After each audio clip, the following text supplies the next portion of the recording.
You told someone about your spiritual awakening, and they looked at you like you'd lost your mind. Or worse, they smiled, nodded, and you could see in their eyes they thought you were having a breakdown. Here's what nobody tells you. Some truths are psychological poison when shared too early. Carl Jung discovered this the hard way. He nearly destroyed his career and his sanity by revealing too much, too soon. And what he learned could save you from making the same mistake. I'm going to share 5 things with you that, if you're going through any kind of spiritual awakening or deep psychological transformation, you must keep absolutely private. Not because you're being secretive or selfish, not because you're superior to others, but because Carl Jung, one of the greatest psychological minds who ever lived, discovered that sharing these experiences prematurely doesn't just make you look crazy, it actually destroys their power to transform you. Jung documented his own descent into what he called the confrontation with the unconscious, in a leather-bound journal he kept hidden for decades. When people asked what he was working on, he deflected. He changed the subject. Because he understood something crucial. Certain psychological experiences are like developing photographs. Expose them to light too early, and the image is destroyed forever. Let me show you what he meant. You're lying in bed at 2 a.m, and a thought crosses your mind that makes you uncomfortable. Maybe it's a flash of intense jealousy toward a friend's success. Maybe it's anger at someone you care about. Maybe it's a fantasy about saying something you'd never actually say out loud.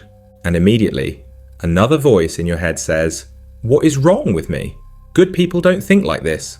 But here's the truth. Everyone has these uncomfortable thoughts. Everyone.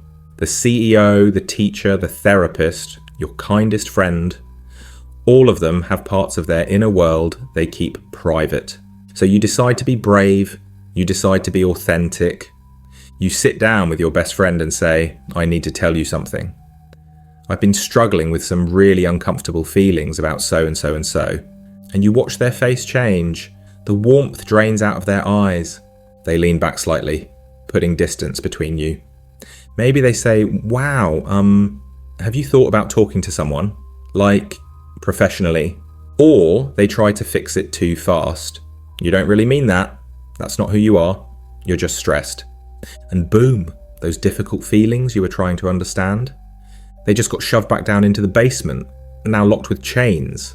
Carl Jung called this the shadow, or simply your dark side. But here's what makes Jung's understanding revolutionary.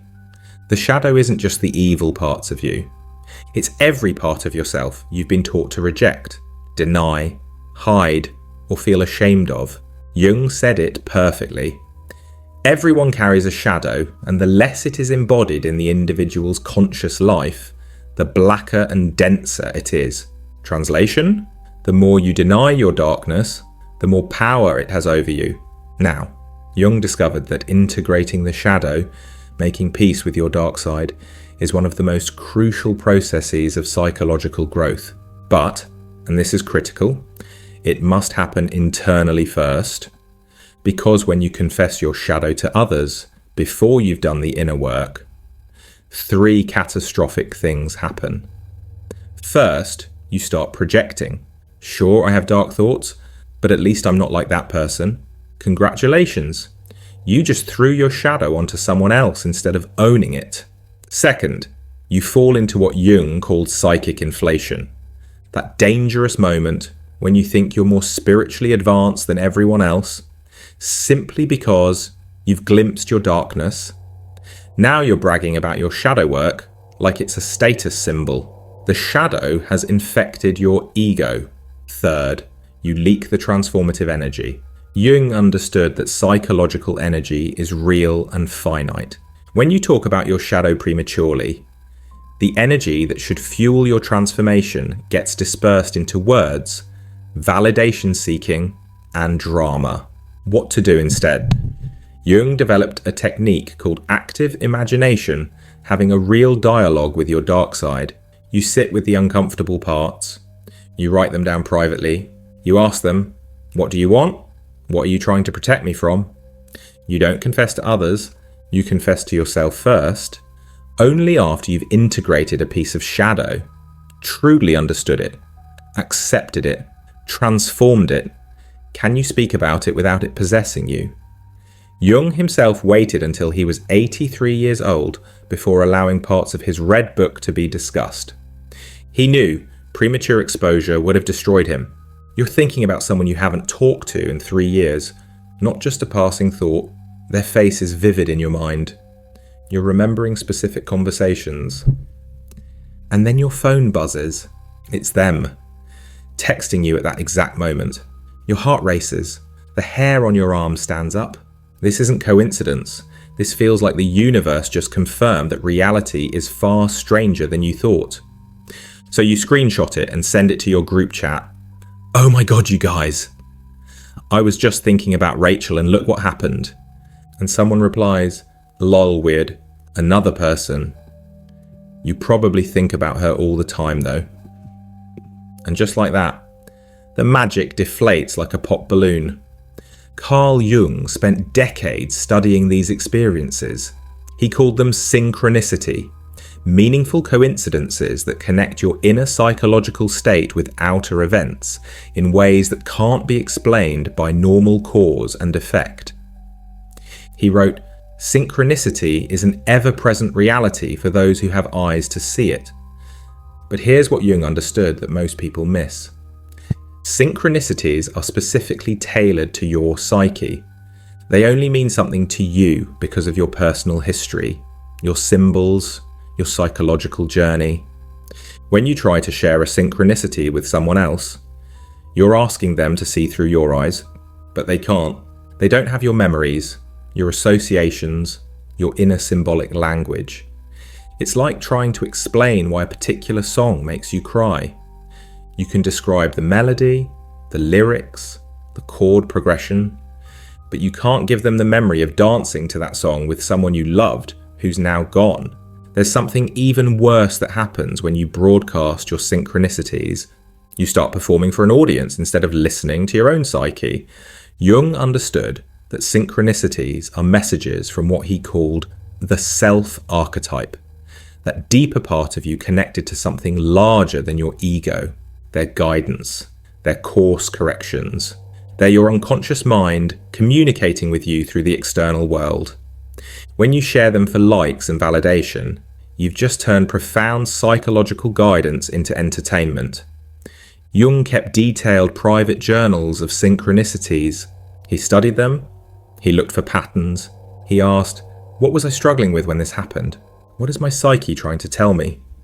Write them down, honor them, learn from them, but keep them sacred by keeping them private. The moment you make them public, you've stopped listening to the universe and started performing for people who can't hear what you're hearing. You wake up at 3 a.m. from a dream so vivid it feels more real than your actual bedroom. In the dream, you met a figure, maybe an old man with penetrating eyes, maybe a mysterious woman who knew your deepest secrets, maybe a child who spoke with impossible wisdom. And this figure told you something, showed you something that feels absolutely crucial to your life right now. So you tell your partner at breakfast, I had the most incredible dream. There was this wise old man who told me so and so and so. And they say, cool. I dreamed I showed up to work naked. Dreams are so random, right? Most people think dreams are either meaningless brain static or simple wish fulfillment. You dream about pizza because you're hungry. You dream about your ex because you miss them. But Jung discovered something extraordinary. Certain dreams don't come from your personal unconscious. They come from what he called the collective unconscious, the shared psychological inheritance of all humanity. These dreams contain what Jung called archetypes, universal psychological patterns and images that appear across all cultures throughout history. The wise old man, the great mother, the hero, the shadow, the trickster, the divine child. When these figures appear in your dreams, you're not just dreaming. You're having an encounter with something transpersonal, something that exists beyond your individual psyche. Jung wrote, the dream is a little hidden door in the innermost and most secret recesses of the soul. But here's the danger Jung warned about: obsessively. When you encounter an archetype, there's a massive risk of what he called psychic inflation. That moment when you identify with the archetype, instead of learning from it, you dream of the wise old man, and suddenly you're telling everyone, I've received wisdom from a higher source. I now understand the mysteries of existence. You've just inflated. You've confused the messenger with yourself. You think you are the wise old man, instead of recognizing he represents a potential within you that you haven't yet integrated. And when you broadcast this to others, they either think you're having a psychotic break, or they treat you like a guru, which feeds your inflation even more. Jung himself spent years in intense visionary experiences, dialoguing with inner figures, receiving teachings, exploring symbolic realms. He documented everything in his Red Book, but he kept it private for decades. He knew that premature sharing would make people either dismiss him as insane, or worship him as something sacred. Both would have destroyed the work. You're sitting quietly, maybe meditating, maybe just staring out a window, and suddenly your sense of self just dissolves. For a moment, there's no you anymore. There's just awareness, just presence. The boundaries between you and the room, you and the world, you and everything, they vanish. And in that moment, you realize everything you thought was solid and permanent is actually fluid, empty, constantly changing. Your identity, your problems, your entire life story, it's all just a story, a construction, a dream. It's terrifying and liberating at the same time. And then your ego comes rushing back and you think, I have to tell someone about this. Because here's what Jung discovered about the experience of the self. Those moments when your ego touches something infinite, something that feels connected to all of existence. These experiences can shatter people who aren't ready for them. When you tell someone, I realize there's no solid self, everything is empty, nothing is really real. They hear, life is meaningless, nothing matters, I might do something unpredictable. They get scared, and they should, because you're describing an experience that, without proper integration, can lead to what Jung called ego dissolution. The psychological structure that allows you to function in daily life starts to crumble. Jung wrote extensively about people who touched these transpersonal states too quickly and couldn't come back. They ended up in psychiatric hospitals, unable to function, caught between the ego and the self. With no bridge between them, Jung's approach was gradual integration. You have the experience, you honour it, you let it slowly change how you see the world, but you don't broadcast it, and you don't let it destroy your ability to function. You learn to hold both truths, yes, at the deepest level. The separate self is an illusion, and you still need to pay your bills, maintain relationships, and navigate consensus reality. The people who touched the void and stayed sane, they're the ones who kept quiet, integrated slowly, and maintained their grip on ordinary life, even while knowing it's not ultimately real. Here's the most dangerous one. You wake up to the reality that all rules, all moral codes, all shoulds and shouldn'ts are just human constructions, useful agreements, but not cosmically true. And you feel this incredible freedom. You're no longer bound by guilt, by other people's expectations, by conventional morality. So you announce, I'm beyond good and evil now. I see that morality is just a social construct. Because what they hear is, I might steal from you, hurt you, or do whatever I want because I don't believe in rules anymore. But that's not what Jung meant by psychological freedom at all.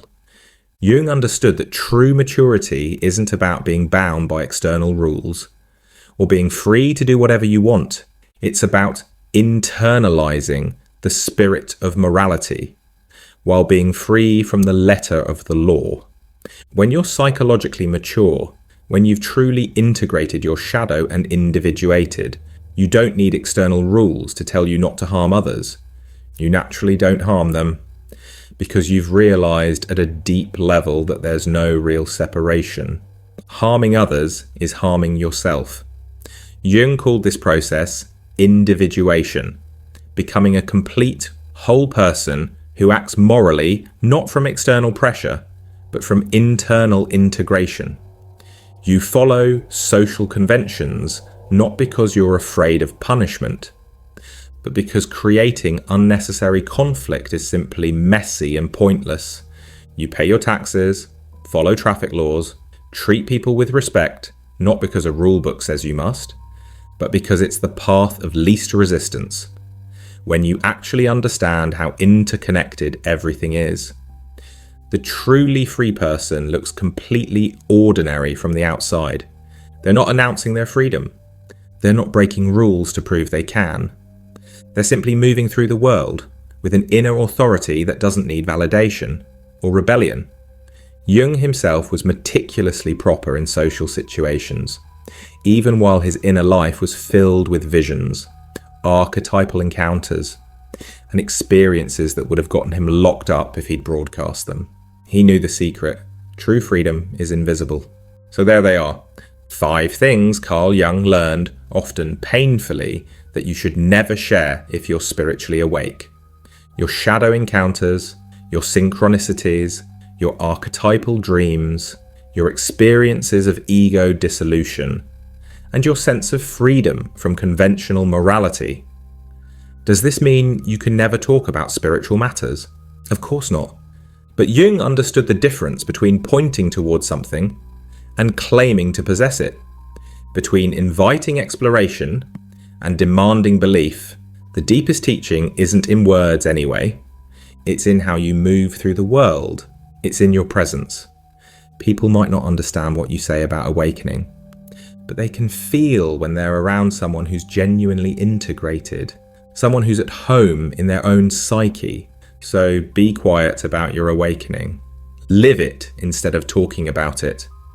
And trust that those who are ready to wake up will wake up, not because you push them, but because consciousness itself is always moving toward greater integration.